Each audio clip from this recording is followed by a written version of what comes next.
एक लोटा जल लेकर जब शिव के मंदिर जाओ तो उससे कुछ थोड़ी देर की बात करो, बात करो।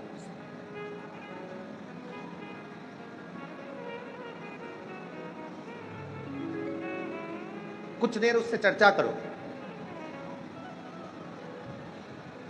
शिव कथा कर रही है। एक ज्योतिर्लिंग है नागेश्वर ज्योतिर्लिंग, सौराष्ट्र का वो ज्योतिर्लिंग जिसमें एक दारुक नाम का असुर हुआ और जिसकी धर्म पत्नी का नाम था दारुका।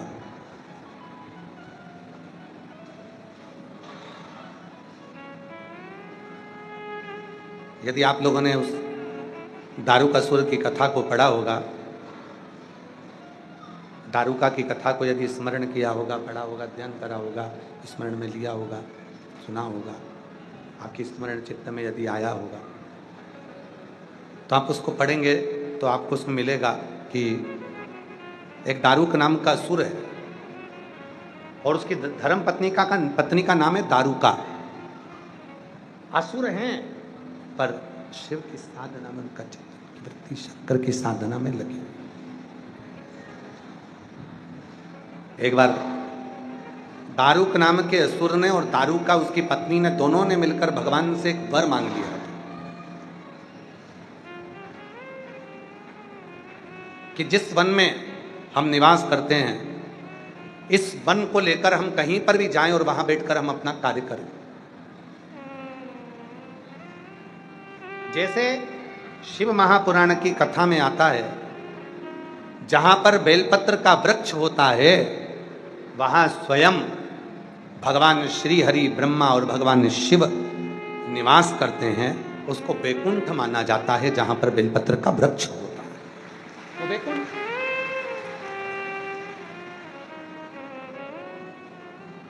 अभी एक पत्र आया है, उस पत्र में किसी ने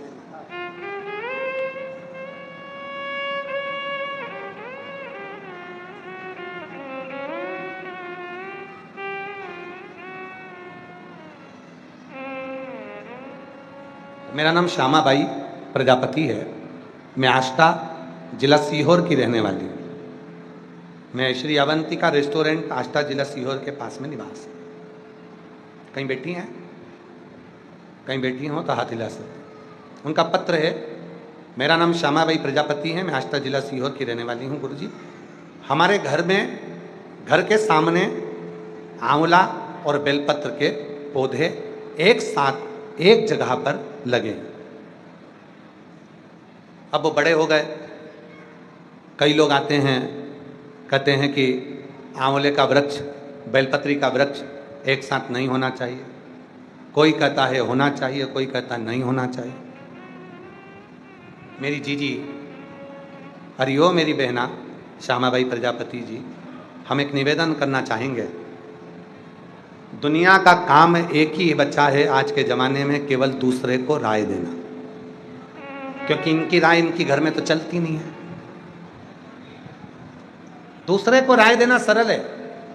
शिव महापुराण की कथा कहती है बेलपत्र का वृक्ष स्वयं नारायण भगवान शिव और पार्वती का प्रतीक है और आंवले का वृक्ष स्वयं लक्ष्मी और नारायण का प्रतीक है। दोनों प्रतीक। अभी कहाँ बैठी हैं आप? आ जाओ, आ जाओ। अच्छा प्रश्न है आपका। आओ बेलपत्र यहाँ से लेकर आ जाओ। गुरुजी, अब आप बताइए कि हम आंवले का वृक्ष और बेलपत्री के वृक्ष को कहाँ लेकर जाएं? कहीं मत लेकर जाओ। जो तुम्हें राय देने आए उसको रेस्टोरेंट भेज दो, कह दो भैया चाय पी कर आओ, नाश्ता कर कर आओ, पर हमको इस तरह की राय ना दीजिए। शिव महापुराण की कथा कहती है वृक्ष लगाओ, खूब लगाओ और पूरी पृथ्वी को हरा भरा कर दो, पूरे संसार का पर्यावरण शुद्ध कर दो। खूब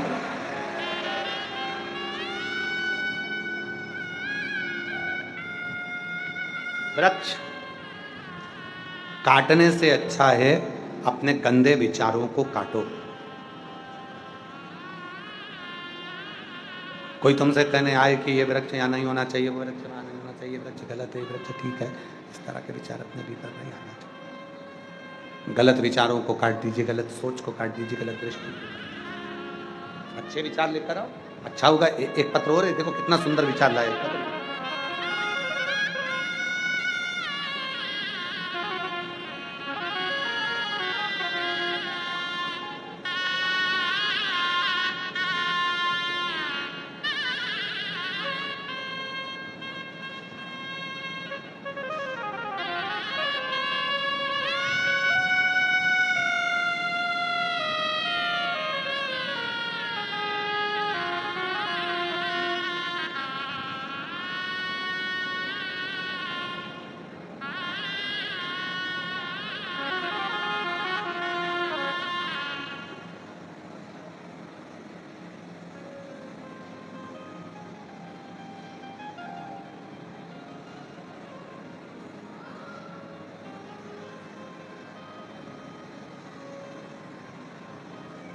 मैं वंदना कहार नर्मदापुरम से आई हूँ।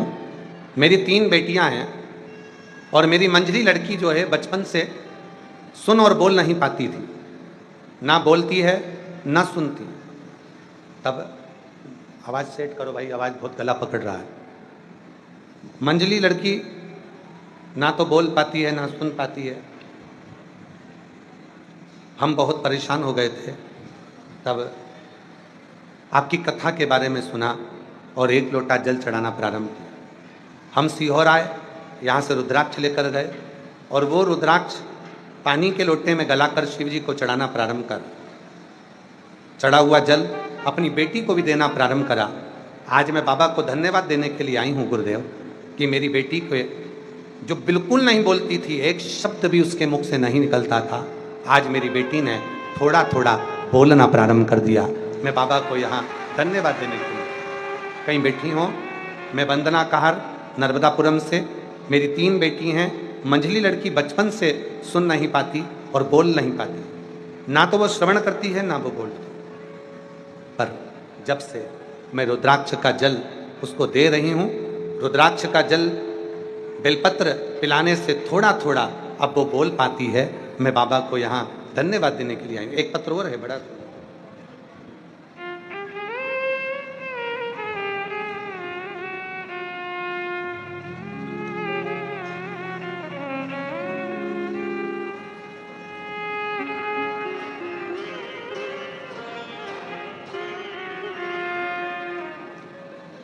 मेरा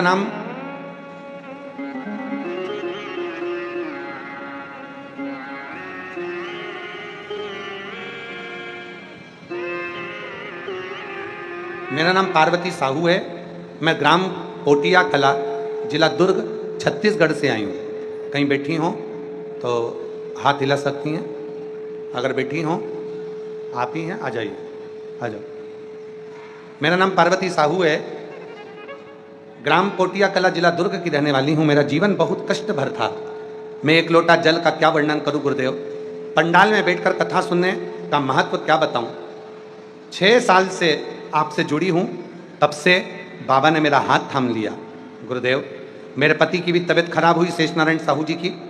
हमने बाबा से प्रार्थना करी और बाबा की कृपा से मेरे पति की स्वास्थ्य भी ठीक हुआ। गुरुदेव, मेरी बड़ी बेटी जो 26 साल की है गुरुजी, वो जन्म से ही मानसिक विकलांग है। अच्छे से ना वो बोल पाती थी, ना चल पाती थी, ना अपना कोई काम कर पाती थी। एक जगह पर वो बैठी रहती, सोती। 26 साल की मेरी बेटी ना तो कहीं जाती ना आती, शरीर काम नहीं करता, मानसिक विकलांग, ना बोल पाती, ना समझ पाती, ना अपना काम स्वयं कर पाती। तब मैंने किसी के मुख से सुना था, सीहोर वाला बाबा कथा कहता है, वो सुनाओ। मैंने अपनी बेटी को कथा सुनाना प्रारंभ करा। सीहोर आ गई, बाबा का रुद्राक्ष लेकर गई, उसका जल पिलाना शुरू किया और धीरे धीरे उसमें सुधार हो रहा है। आज बाबा की कृपा से वो अपना काम स्वयं करती है और मुख से बोलती भी है। और आज 26 साल की मेरी बेटी, जो 26 साल तक अपना काम नहीं कर पाई, 26 साल तक अपने शरीर का भी ध्यान नहीं रख पाई, आज वो बाबा की कृपा से बोलती भी थोड़ा और अपना काम स्वयं करती है। बाबा, मैंने अपनी बेटी के स्वास्थ्य के लिए पशुपति व्रत भी किया था और आज बाबा की कृपा से मैं बाबा को धन्यवाद करने के लिए यहाँ आई हूँ कि आज बाबा ने मेरी बेटी को थोड़ा ठीक कर दिया। मैं प्रणाम करूँ, शिव को नमन। आ जाओ।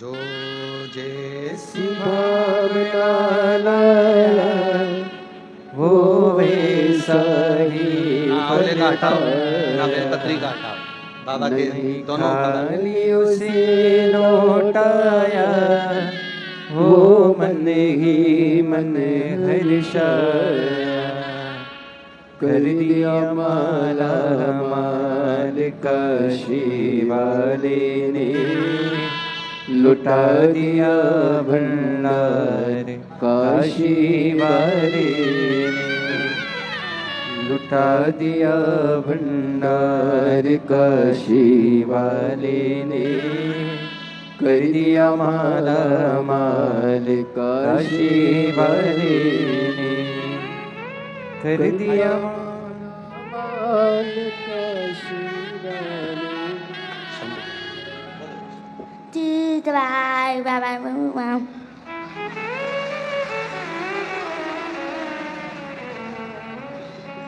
बोल नहीं सकती थी, सुन नहीं सकती थी, बाबा की कृपा से वाणी आई है, बोलना चालू करा है। बाबा एक ना एक दिन श्रवण भी देगा और पूर्ण बुलाएगा भी, ये शिव की कृपा है।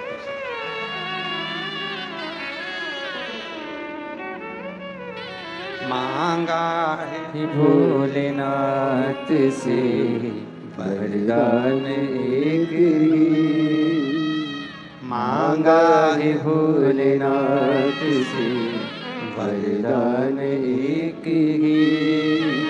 तेरी कृपा बनी रहे जब तक है जिंदगी, तेरी कृपा बनी रहे जब तक है जिंदगी।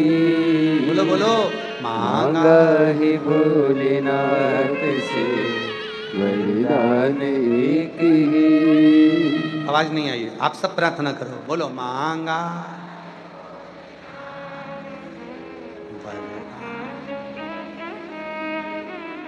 मांगा है भोलेनाथ,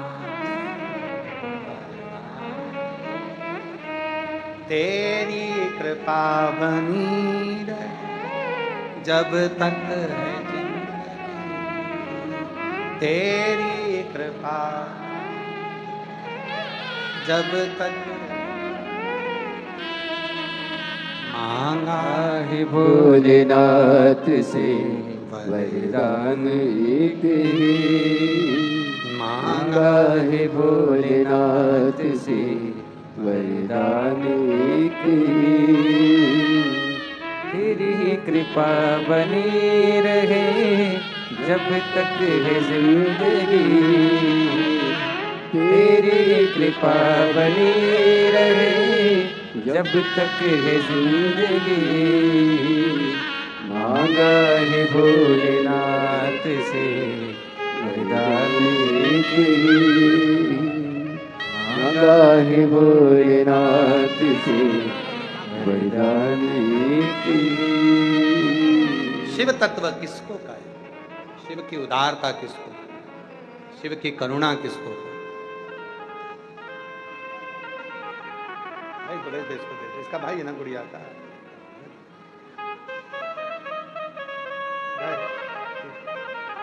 शंभू की कृपा किसको, शिव की उदारता किसको। एक बेल वृक्ष भी अगर किसी के यहाँ है, समझ लो पूरा स्वर्ग, पूरा वैकुंठ, 33 कोटि देवता आपके आंगन में निवास करते हैं। आप क्या सोचना ही नहीं कभी भी, कहे ना महाराज। लिंग पुराण को पढ़िएगा कभी, और नर्मदा पुराण का अध्ययन करिएगा, शिव महापुराण को जरा गहनता से पढ़िएगा। बेल वृक्ष की महत्वता को जब आप पढ़ेंगे उसमें वर्णन आता है, जिसके आंगन में 7 बेलपत्र के वृक्ष होते हैं, सोमनाथ उसी के भवन में निवास करते हैं।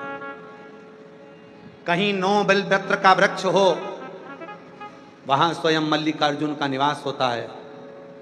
11 बेलपत्र के वृक्ष जहां पर लगे हुए होते हैं, मेरा काल अधिपति महाकाल वहीं निवास करता है। 17 बेलपत्र के वृक्ष जहां लगे होते हैं, वहां ओमकारेश्वर स्वयं विराजमान होते हैं। 21 बेलपत्र के वृक्ष जहां लगे होते हैं, वह स्थान केदारनाथ बन जाता है। 31 बेलपत्र के वृक्ष जहां लगे होते हैं, वो स्वयं भीमा शंकर का स्थान बन जाता है। और जहां बेलपत्र की वाटिका होती है, 108 बेलपत्र के वृक्ष लगे होते हैं, वो स्वयं काशी विश्वनाथ का स्थान काशी बन जाता है। वो काशी है।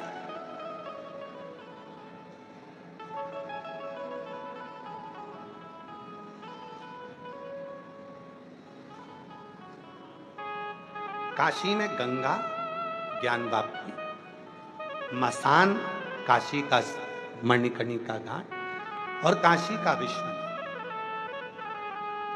बेलपत्र के वृक्ष जहां आप कुबेरेश्वर धाम आते हो तो ये सब चीजों का दर्शन आपको होगा।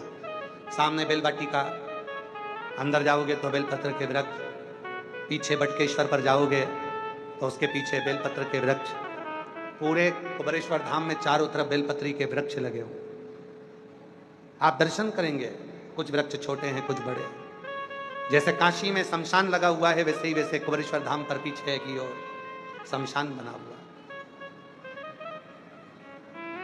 जैसे काशी में ज्ञानवापी है, वैसा कि वैसा ही कुबेरेश्वर धाम का जहां कंकर शंकर रखा हुआ है, जिस शिला का आप दर्शन करते हो, 2 त्रिशूल लगे हैं, उसी के पास में एक वापी है, कुआं है, उसके ऊपर छत डाल दी गई है।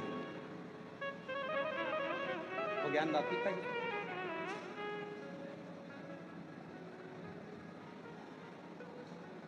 हृदय से जब हम शिव को पुकारें, शिव क्यों, एक बेलपत्री का वृक्ष भी अगर अपने घर के आंगन में है, गमले में है, एक बेलपत्री का वृक्ष भी यदि हमारे यहाँ लगा है, समझ लेना संपूर्ण ब्रह्मांड का अधिपति भगवान शिव, भगवान नारायण और ब्रह्मा 33 कोटि देवता के साथ में हमारे यहाँ पर विराजमान है। हमें कहीं जाने की जरूरत नहीं, स्वयं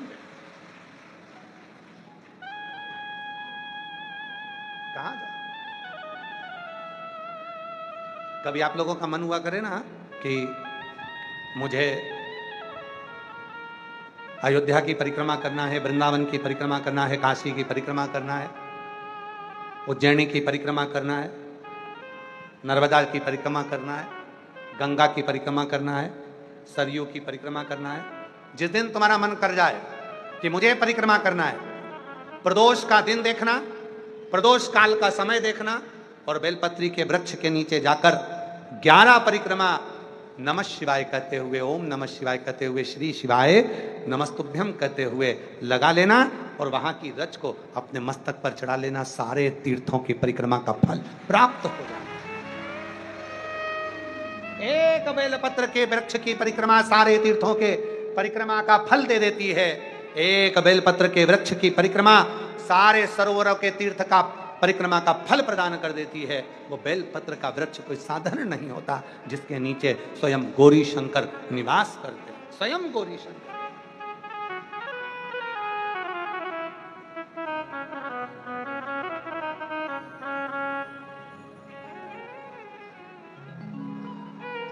तेरी बिगड़ी बना देगी शरण रजे काशी वाले की।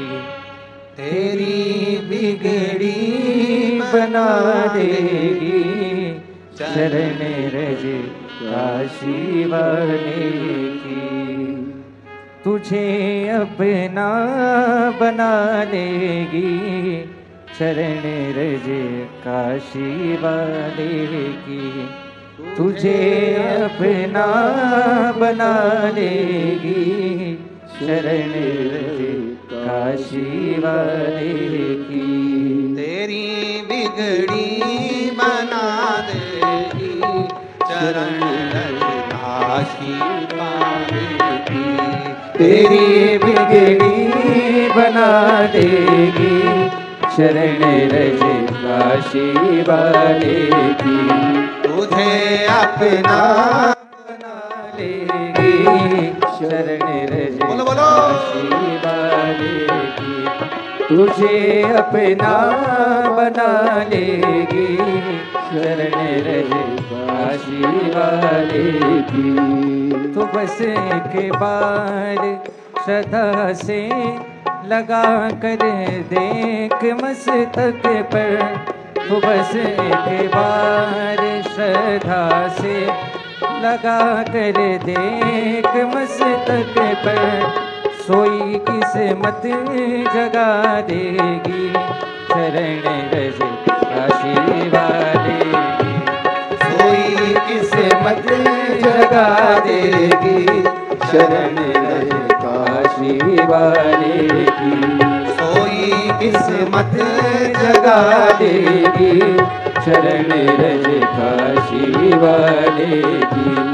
तेरी बिगड़ी बना देगी, शरण रज काशी वाले की। तेरी बिगड़ी बना देगी, शरण रज काशी वाले की।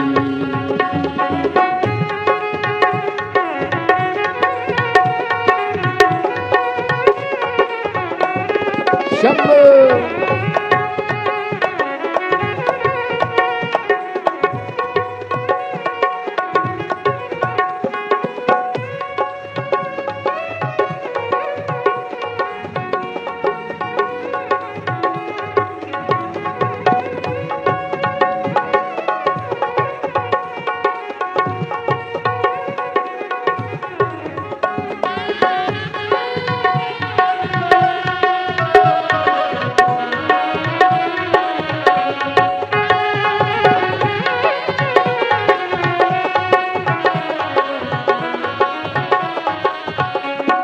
दुखों के घोर बादल हो या लाखों आंधियाँ आए। दुखों के घोर बादल हो या लाखों आंधियाँ आए। दुखों के घोर बादल हो या लाखों आंधियाँ आए। तुझे सबसे बचा लेगी, शरण रज काशी वाले की। तुझे सबसे बचा लेगी, शरण रज काशी वाले की। तेरी बिगड़ी बना देगी, शरण रज काशी वाले की। तेरी बिगड़ी बना लेगी, शरण रज काशी वाले की। तेरी बिगड़ी बना देगी, शरण रज काशी वाले की। तेरी बिगड़ी बना देगी, शरण रज काशी वाले की। सोई किस्मत जगा देगी, शरण रज काशी वाले की।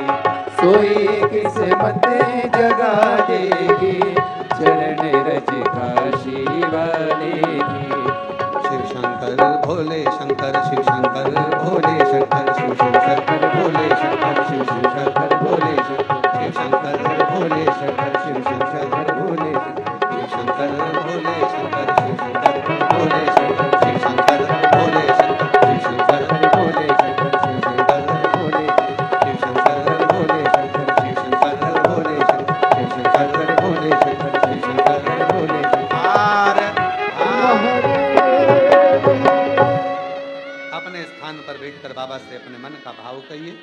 आज कथा का द्वितीय दिवस है, दूसरे दिन की कथा आप लोग ऑनलाइन श्रवण कर रहे हैं।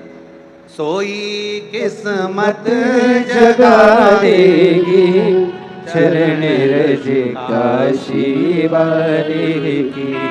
तेरी बिगड़ी बना देगी, शरण रज काशी वाले की। कंकर शंकर की भूमि पर बैठकर बाबा को अपने मन का भाव कहने का मौका मिला। हृदय से बाबा को अपने मन की बात कहिए, दिल से प्रार्थना करिए, निवेदन करिए, विनय करिए, बाबा को अपने मन का भाव जहाँ जगह मिले वहाँ बैठकर शिव से अपने मन का भाव कहकर प्रार्थना करें।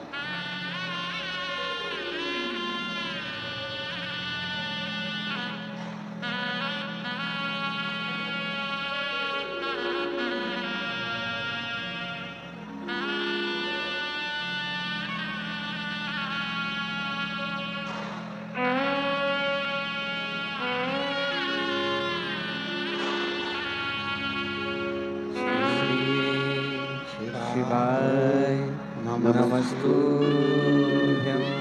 श्री शिवाय नमस्तुभ्यं श्री शिवाय